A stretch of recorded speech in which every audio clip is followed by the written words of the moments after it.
La découverte d'Adam.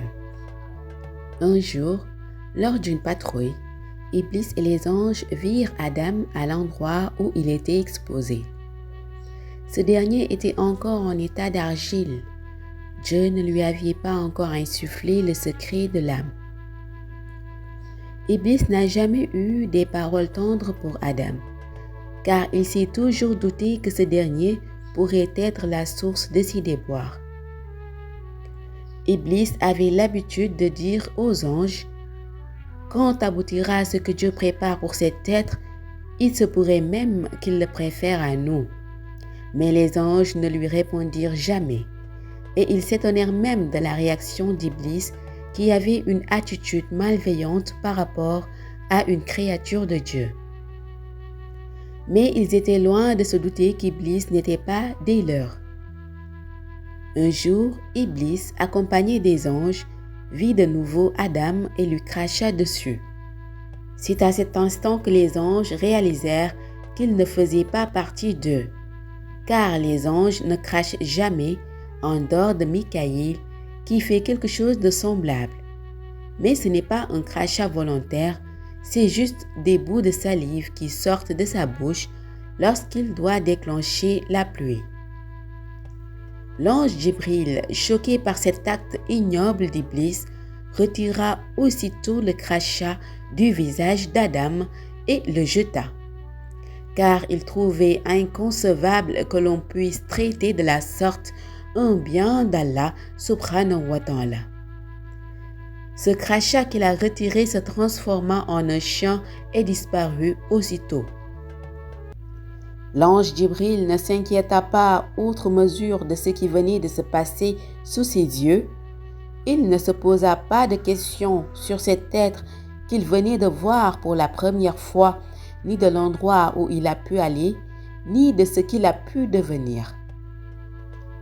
En effet, Dieu transforma ce chien en un monde étendu avec de la terre et des jardins et y abrita Iblis après que ce dernier ait refusé de se prosterner devant Adam. Par cet acte, Dieu a voulu éprouver Iblis en lui coupant désormais les canaux de communication qui le liaient à lui. Iblis, quant à lui, croyait être descendu sur terre, mais en réalité, il vivait dans ce monde intermédiaire créé avec son crachat. Iblis, dans le nouvel univers dans lequel il évoluait, était coupé de tout. Il ne pouvait plus communiquer avec Dieu et ne trouvait plus aucun moyen de rentrer en contact avec lui. Ce qui lui posait un réel problème, car il aurait souhaité l'interroger sur certaines choses. Dieu, dans son processus de création, avait utilisé de l'argile pour façonner Adam. Ainsi, il prit la partie du crachat qui était collée au corps d'Adam, la mélangea avec de l'argile pour en faire un autre monde très beau avec des jardins magnifiques.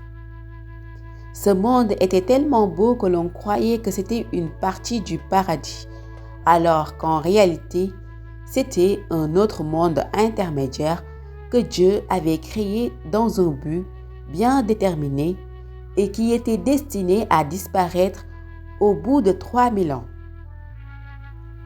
Dès qu'Adam vit ce monde, il demanda à Dieu s'il pouvait y habiter, ce qu'il lui accorda.